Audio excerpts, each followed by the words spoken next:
Um, so first of all, how many of you use Postgres?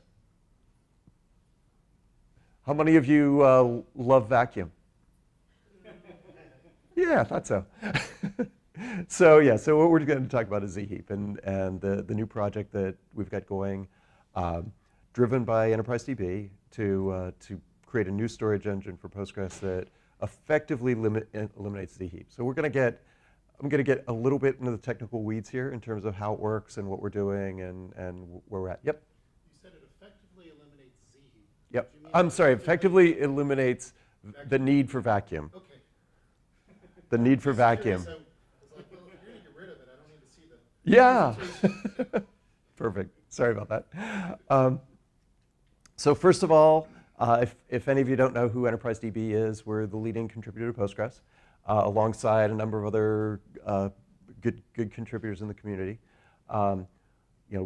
Enterprise, generally people come to us for enterprise class Postgres and one of the big things that we do in particular is add Oracle compatibility to that. So basically our own version of Postgres that allows you to run existing Oracle applications with very little modification. So that's who we are. And we're also the primary lead, as I mentioned, behind Zheap and rewriting the storage engine. And it's a work in progress. It's already been released on GitHub under a Postgres license. It's being done fully in the community. It is being done by basically entirely EnterpriseDB folks. It's the kind of hard engineering project that kind of needs a coherent team and kind of very focused full-time effort. All the guys on this project are basically doing this full-time. It's a big effort. The basic work is done, but there's still a lot to do. The current, and I'll mention this later, but the current target is Postgres 13, which is the end of next year for the first rollout of this, and getting this integrated into Postgres. So, obviously you guys are Postgres users, so you're somewhat familiar with bloat, but in general, bloat is the motivation for Zheap. So to get rid of that, in some workloads, Postgres databases bloat. And the reason for that is, it is a different storage engine from some of the other storage managers that operate in some of the other enterprise class databases, like whether it's MySQL or Oracle or others. And it's effectively fragmentation. It's a very similar concept to disk fragmentation because of the way MVCC is implemented in Postgres. It leaves holes, and those holes create excess, cause your database to grow over time. And unless you have some way to go back and clean up those holes and defragment your database, that will eventually cause your database to get bigger and bigger and get slower and slower, because space is the enemy of speed in databases, because they're reading everything off of disks and in memory. Largely caused by updates, and generally, in the worst case, it could make your tables twice as big as they need to be, which is obviously not a good thing. So why a new storage format? So going into this, you look at really any database system that does MVCC, so for multi-version concurrency control, needs to be able to store multiple copies of data. The way that Postgres does that is that it just creates more rows in the table. So it creates more, whenever it creates a copy of the data, it leaves the existing copy where it was and inserts a new row into the table, and then keeps track of when that old one when that transaction was committed, so that it basically invalidates the old one once everybody's done looking at it. So that, obviously over time, that those older versions, as people stop looking at those older versions with MVCC, that becomes effectively a deleted record, or it's no longer a useful record, so it needs to be cleaned up at some point. Oracle and MySQL do this in a different way. They create an undo log. So instead of doing that, and it's kind of the direction we're going with Zheap, they create the data, they create the new data in place. They basically update the record in place, and then create a record in the undo log with the original copy of the data, so that you can still get to the data, still see the data, but get back to that as you'd like. basically, the challenge with the way that Postgres does it, SQL Server has a slightly different way of doing it with TempDB, but anyway, the way that that Postgres does it, the problem is obviously that it creates a challenge over time because all those deleted records or no longer in use versions of the rows sit around and they have to get cleaned up, and that's where vacuum comes in to go back and clean up all that data that's no longer being used. So, taking that to what are our goals for the project at the project level? So it's not just about bloat. So bloat was the original motivating factor to drive this and try to eliminate that and eliminate the need for vacuum to perform in-place updates. And again, in a similar way to Oracle or MySQL. But there were also some other factors. And one of these was to create fewer writes. So one of the things maybe you have seen or heard at times case studies where people say, oh yeah, I was using Postgres, and maybe the Uber case study where they said I was using Postgres was terrible, I moved to MySQL and it's way faster and my life is good now. Well, the big challenge that case study had, and other case studies, people see this, is a problem called write amplification. And the issue there is that in Postgres, because you're creating that new copy of the row, whenever that data moves, you have to go back and update all your indexes. So if you have a piece of data and it's got 27 indexes on it for all the fields in it, that's a lot of writes. So again, that creates write amplification. Any update to the data creates that kind of write amplification, even if you didn't change any of the fields that are being indexed. If you change one of the fields that's being indexed, of course the index is going to have to be updated. But if you didn't change it in the field, you still have to update all those indexes because the new version of the object is on a new page in a different place. So that's another big issue, and this new architecture will also allow us to address that. It's also just smaller in size. So also as part of this, the goal was just to create a new storage format, to create a new on-disk layout that allow us to compress the overall footprint of data in general. So again, just trying to drive a better overall performance of the database. So one of the ways that we do that is, there's a model for transaction slots, and transaction slots are kind of how we keep track of what's going on and how we can keep track of what data is being modified by what transactions on the page, and it's how we keep track of the MVCC processing within the database. Kind of the way you look at that is kind of here's kind of a model for the way the Zheap page format will look. Effectively, you're building from the front of the page. You've got the page header. You're building the items and your tuples because they're variable size. Kind of build up from the back. And your transaction slots, you've got a fixed number of transaction slots. And you would think that would limit the number of active updates, the number of active transactions that can modify something within time.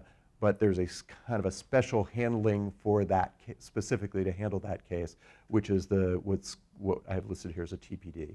And that basically creates a bunch of transaction slots off the page. So you just store those in the heap someplace else.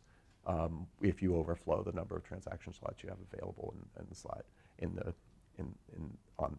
directly on the page.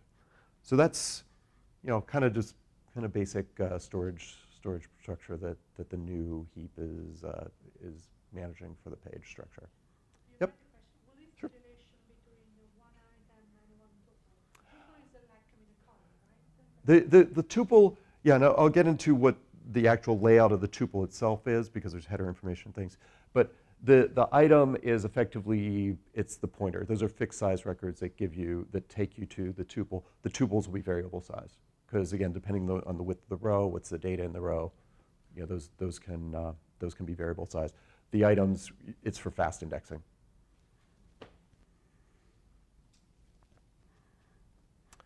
So as I said, what's actually in the tuple. And this is actually something I mentioned before that is also changing in Zheap and something that's going to drive a smaller overall on-disk footprint of the model.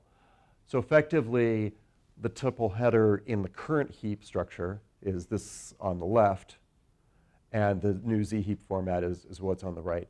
You can see some of this, some of the transaction processing, the xmin, xmath for the transaction ID, all of that effectively gets handled by those transaction objects that are now on the page. So they basically move them out of the tuples and use those because they're effectively used for intermediate processing. There's other things like hint nodes and hint data that's on the page currently. All that's moving off, so we can, again, create a more compact storage. So Zheap, how does it actually work? So whenever a transaction performs an operation on a tuple, the operation's recorded in the undo log. So effectively, we're moving to an undo log. So if you're familiar with the way Oracle or MySQL operate in terms of undo, it's going to be very similar in terms of handling that. And generally, the idea here, the goal is to avoid dirtying pages for anything other than an actual update of data. So one of the big goals of this model, again, I mentioned write amplification, but there's other things that can cause dirtying of pages, like hints and things like that, and all of that. And again, one of the goals is to move that all off of the page so we don't have that kind of write amplification for activity that's going on outside of actual data updates. So undo is, as I implied, a really important part of the structure. And effectively, undo, as its name would imply, is responsible for reversing all the effects of aborted transactions. So if you go through the process so in the normal case, when you go through a transaction, because we're updating in place, and you get to the end of the transaction, you commit the transaction, basically all the undo records can be thrown away because now you're never going to undo that transaction. It's very simple. It's very simple, and while we have the multiple copies of the data, maybe they need to hang around for a little while other transactions are looking at previous versions of the data because of MVCC. Eventually, those things get cleaned out, and the undo log will basically get reversed. In the event of an abort, we have to go through that undo log and reapply and undo all the operations that were gone before. The undo also has some benefits that go beyond that. And one of the things that's nice is it also has the ability to handle things like it provides a systematic framework for cleaning things up. So if there's a crash, you can use that for cleaning up some of the things. Like if it was a database table created, you need to go back and clean that up. We can use the undo processing for that. So we've already started implementing the undo processing, the undo mechanism. So again, we're doing this project in phases. The undo mechanism is already being committed into the Postgres project. So that's already there. The Zheap storage is not there yet, but that undo processing. So we're already starting to see benefits of doing that for certain things. We've even talked about the potential of using the undo processing as a way of achieving something similar to the flashback in Oracle. So it would give us a framework for delivering that kind of a flashback query or flashback operations as well. So more things to look forward to in the future. So when we actually do just kind of the basics of each of all the basic operations on the database, what actually happens. And for anything that's going to actually update the database, you need to create an undo record because if the transaction aborts, you have to undo it.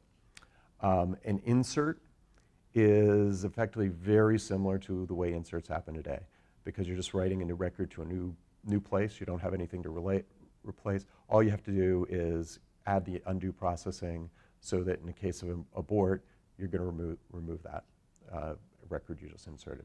For delete, also very similar to the way it works today.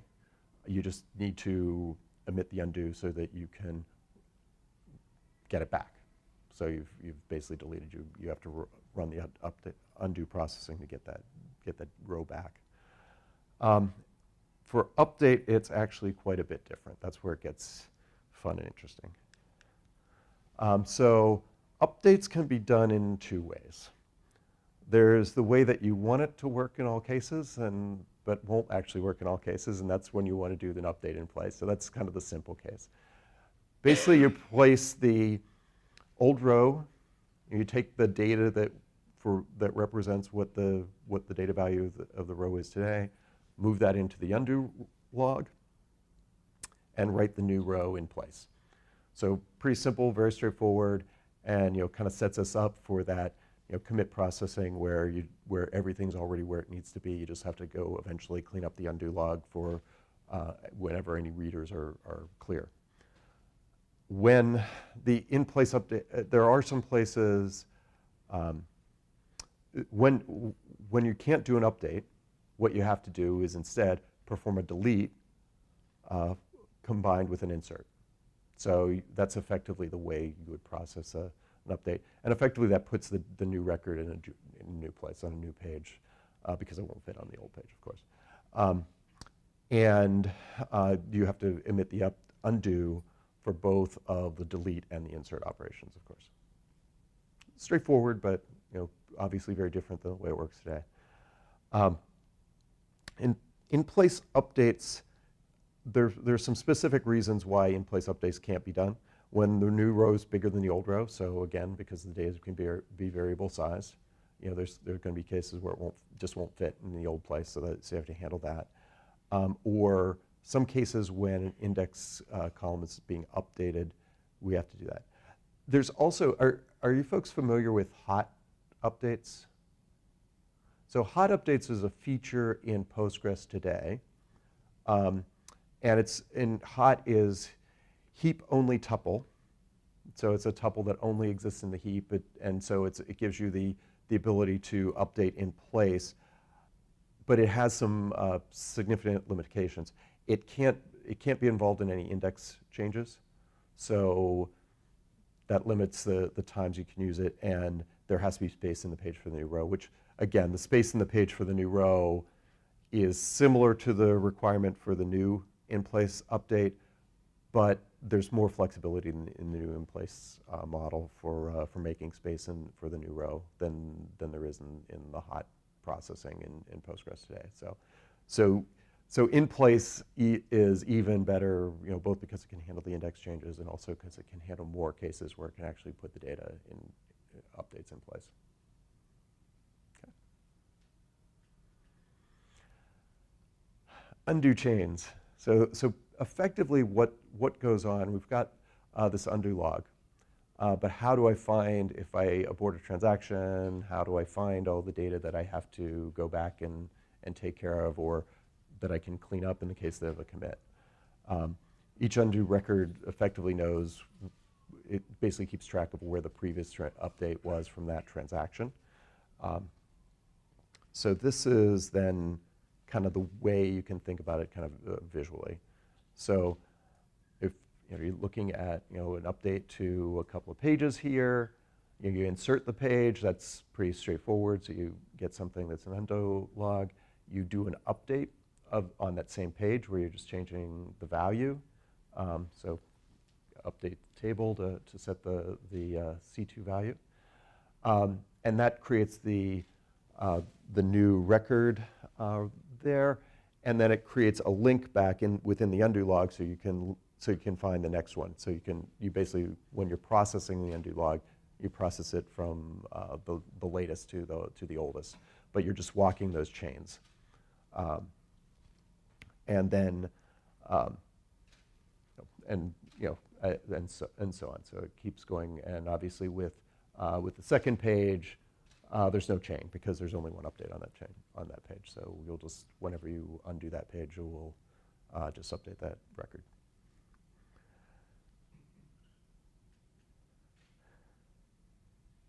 So we've done some initial performance testing.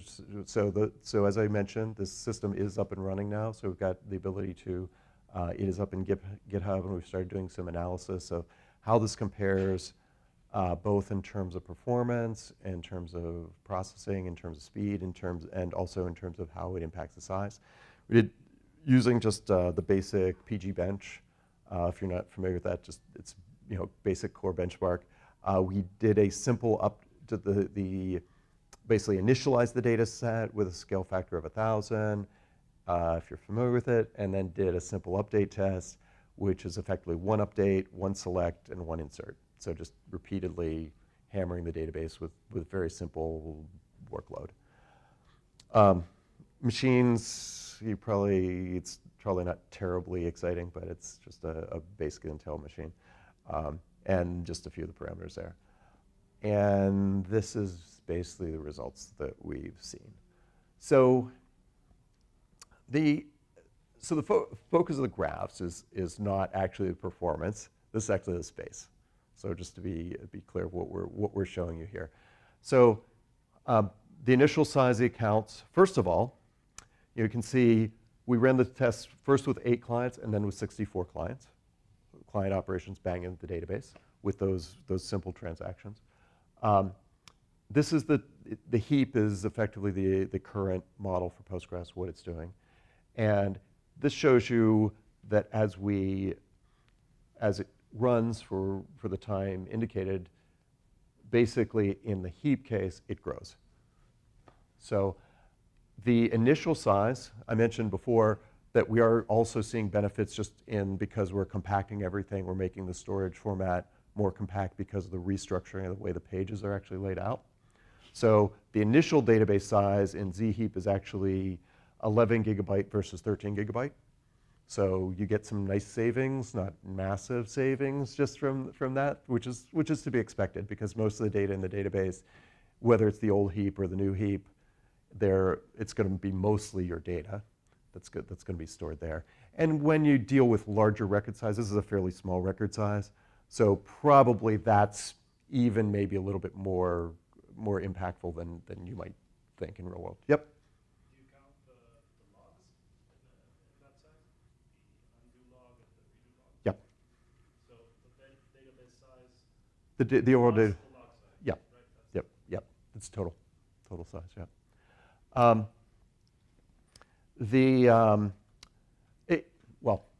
It's total, but it's measured at the end of the run. So the undo log gets cleaned up. So yes, but we're kind of cheating, I would say, if that makes sense. So you'd expect a higher or a larger footprint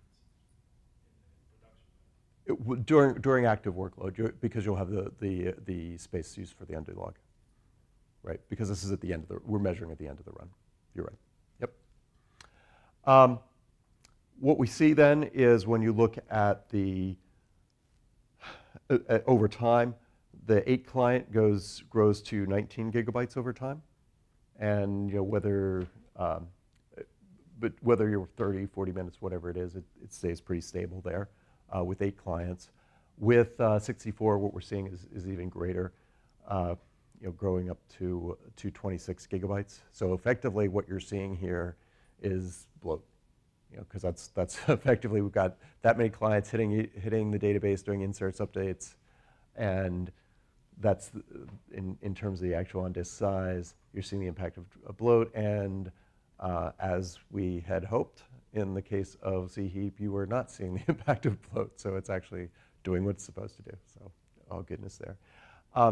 We also found that the TPS in the 8 client count, so again, is that we're seeing 40% higher.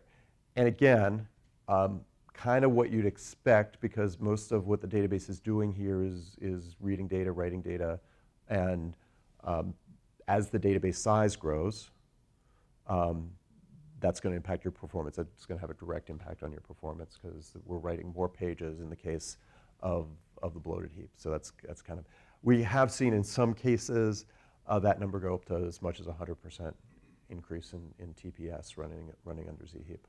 And again, it's not that Zheap in general is doing a lot less work. It's really most of the time is actually the I/O. So the benefits. Zheap smaller on disk, so that's a small performance boost. Again, it's not going to be that big a deal when you're going from 13 to 11 or 10 to 20% factor there on a good day. You don't have to worry about vacuum kicking in unexpectedly, which is really, I think one of the big other things that we're seeing is that becomes an even bigger issue in cloud environments where your ability to manage maintenance windows and manage maintenance in that kind of environment is going down. And also the number of people in our clients, databases become proliferated to more and more groups in a cloud environment and to less and less skilled people and fewer data DBA skills perhaps in the team. So again, having things more self-healing and autonomous is better. So and again, I think the big thing as you saw is in cases where you see that kind of bloat, that's where you're going to see the massive performance. That's the big thing that happens. So drawbacks. Everything's a trade-off. We are engineers after all. So what do I have to pay for all this cool new stuff that we're getting and all these benefits? Transactional aborts are going to be more expensive. So it's just a lot more processing for us to go through and handle all the undo logs versus the way we basically just throw it away in the current model. Good thing is, most people do a lot more commits than aborts, assuming their application isn't horribly broken. So that's usually a pretty good trade-off. If you can trade off commit performance for abort performance, you'll usually take that trade. Deletes might not perform as well, again, because deletes, we have to do the undo processing, so that's an additional, just because delete creates a write of the undo log, so that's, but we don't see that being really a material impact. It's a pretty small factor, and that's what we're seeing in the actual testing as well, so it's not really a big deal, but it is something. Could be slow if most or all of your index columns are updated at the same time. So when you think about the way indexes are handled, and this is actually something, let me take a slight diversion on how indexes are handled with Zheap. One of the things that was core to the design is we don't want to change the way indexes work. We want all the existing indexes to keep working because, of course, indexing is an expandable feature in Postgres, and you want to have the flexibility. There's lots of different index types. You have to go change them all. That'd make a big disruption. So we want to make it work all the same. So therefore, we're not getting an advantage of saying, well, we can take advantage of cases where only certain index columns are being updated. So in this case, where if you're in a case where really all of your index columns are being updated, you have to go update all your indexes and deal with all the undo processing for all those updates to the indexes as well. So again, it's just more work for us to do in those cases. Generally, indexing all your columns is generally probably not best practices anyway, but it does happen. Certainly there are cases where that's a factor. And again, there are ways that we could optimize this, but it's just something that it would require updates and changes to the way indexing works. So creating that delete processing is something we haven't, we're working through get the storage engine in first, and then worry about optimizing for this scenario. Small tables, transaction slots could be limited in performance. We haven't really seen that in testing, but it's a theoretical thing where those could be a contention point. But we'll see. And again, it's something where there are some strategies to create updates there. Yep. If we're seeing transaction slots per page, Mm-hmm. why does the size of the table increase the likeliness of contention on the table? It's because in general, small tables you're going to have more frequent updates and generally more contention points. It's not really small tables is probably a bad proxy for hotspot tables. So it's more a matter if you've got a table that's a hotspot that you're hitting a lot. Those kind of things are going to create more contention. You can also the number of slots, by the way, is actually configurable. So by default it's 4, but you could put more on if you've got certain tables that have that are hitting that challenge. Yep. If you have a workload where, like, with the existing implementation, like, in some bad situation, like the bloat exceeds the ability to clean it up. Mm-hmm. In this case, with the undo log, like, grow unbounded, or Like if you have someone leaving a query open for like a transaction open for like 6 hours or something. Yeah. So it generally won't, because it won't grow unbounded because it could grow unbounded if you have lots of applications keeping transactions open for an unlimited time. But we can kind of compact and do garbage collection, because any one client only has effectively a snapshot of his path through the data, right? So you don't, with the undo log, you don't have to keep everything in the undo log in that case. But if you have continually inserting new clients that keep keeping snapshots open. Oh, so it's not like you just truncate it. You like actually go through and clean up what's not needed. Yeah. Is undo log expected to fit in memory, or Sorry? is undo log expected to fit in memory, or it is? It doesn't have to. It can spill onto disk. Yep. If it Yep. can spill onto disk, is it possible that it might impact the query performance? Mm-hmm. It could, right? Because again, there are some cases where if you're walking through a lot of the undo records, you could see that, because generally, but again, you can see that in Postgres today too. Well, in today's Postgres, it is the case that because the current, I'm not a Postgres user, so I'm Yep. I'm So- just saying the current B-tree is a multi-version B-tree, so Mhm. you could actually, when you're asking for a key, you're asking for a version and key, Mhm. and you are directly going to your version and key rather than you are going to the latest version and going through like multiple. Yeah, but again, if you're some intermediate version, so you may have to be walking, as opposed to, you may not see the ones actually, even today, you may not see the ones on the page. You may be going to the redo log instead of the undo log, right? So it's kind of a trade-off. It could work in either direction. So those are some of, and it was a huge amount of development work, and still is. So it's a big investment for us. Yep. Yeah, I'm wondering if it's like when you run a long-running query, Mm-hmm. when you have a undo space, undo log, Mm-hmm. and I remember in Oracle you will have the snapshot tool, you will run out of the world value spot. Is Mm-hmm. there any limitations that if I have a long-running query running at the same time you do update the data, Mm-hmm. you don't find the old data and you try to roll back, if I try to roll back?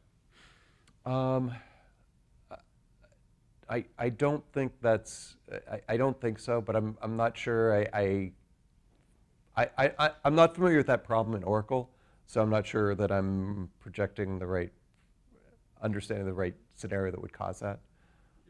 But I don't, if I understand it correctly, I don't think that can happen here. If you have a long-running transaction, we do grow. I mean, as noted, the undo log will grow over time because of because we have to keep for MVCC processing. Okay. It's like undo log is it's a table space or it's a log file, fixed log file, undo log. It's a fixed log file. It's not fixed. It can grow. It can grow, okay. Yeah, Is it a single file or multiple files. that are getting through? It's multiple files.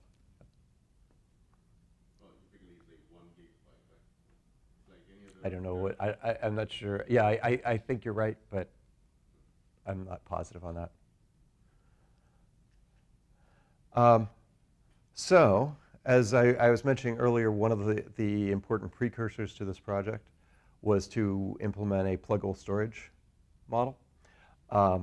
So currently we have implemented this, and this is actually going to be in Postgres 12.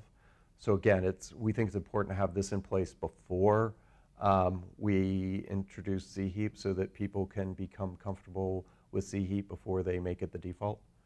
So the first, so people, and again, the current storage engine has been refactored, so it's using the new storage API. So then you can pull out that storage engine, replace it with Zheap, and vice versa. So this will be in 12, so it's already been committed and is ready to go.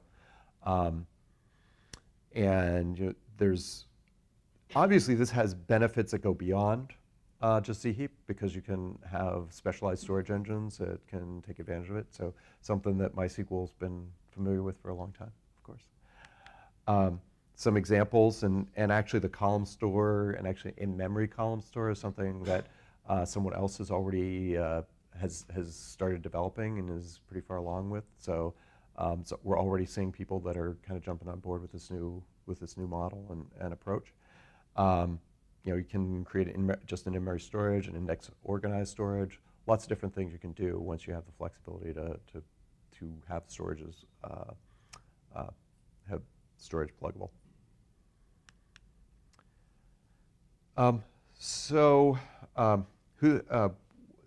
Currently the schedule is to have the pluggable storage, as I said, in 12. Undo is in 12 as well. And we're already starting to use that for some utility capabilities in the server. The first version of Zheap is targeted for 13. Postgres, generally, Postgres development has a it's ready when it's ready type of approach. We're pretty, you know, much more driven by quality than time.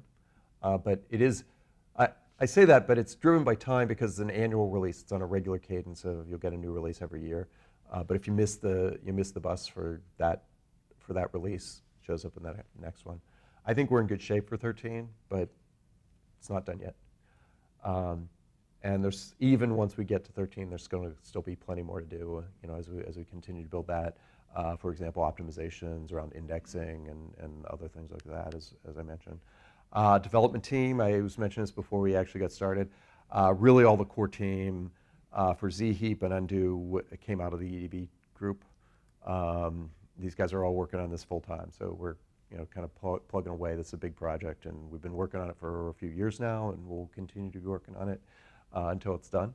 Pluggable storage, we've actually had some help from Fujitsu and Postgres Pro doing that with Andres Freud from EDB has really been the lead on the project and has been driving that. That's in good shape. So that's it. Other questions? Yep. How does Heap avoid using undo now? Does it wait for commit and then just in memory So shows the new record and then only on commit? it's redo. So basically, so the way it avoids undo right now is it creates any update creates a new record directly in the table, and then at commit it basically knows that becomes the default. The new one becomes the default, and the old one you'll basically delete the old one on commit.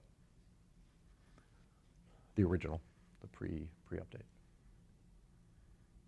Other questions? Did you benchmark rollback, like rollback 10 million records?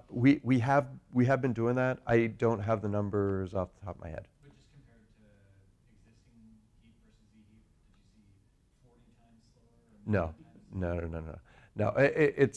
It's material though. It's double, or it's not 40 times. Yeah, it's a pretty significant chunk.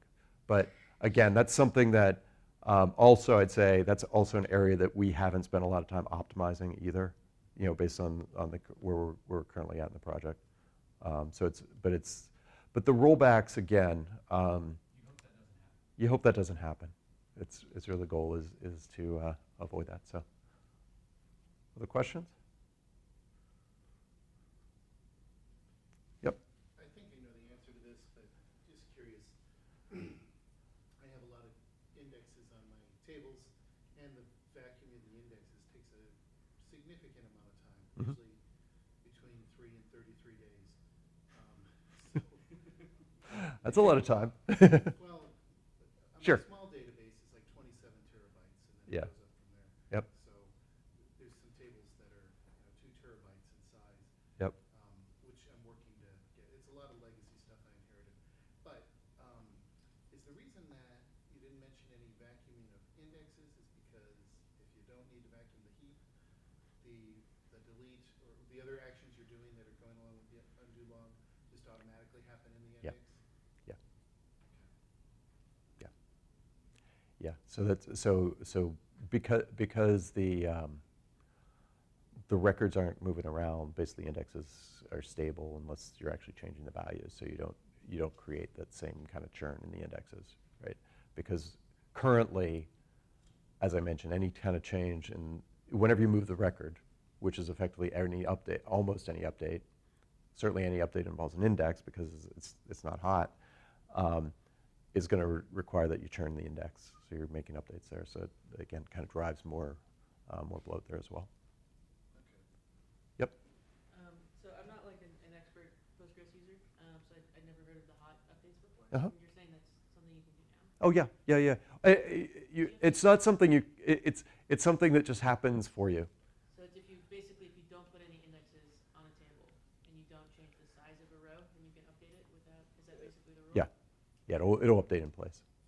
So if you have an update heavy table, it could Mhm. just be better to remove the indexes. It's not too, depending on your workload, I guess. But Yeah, depending on the workload. yeah. That's always the caveat, but Just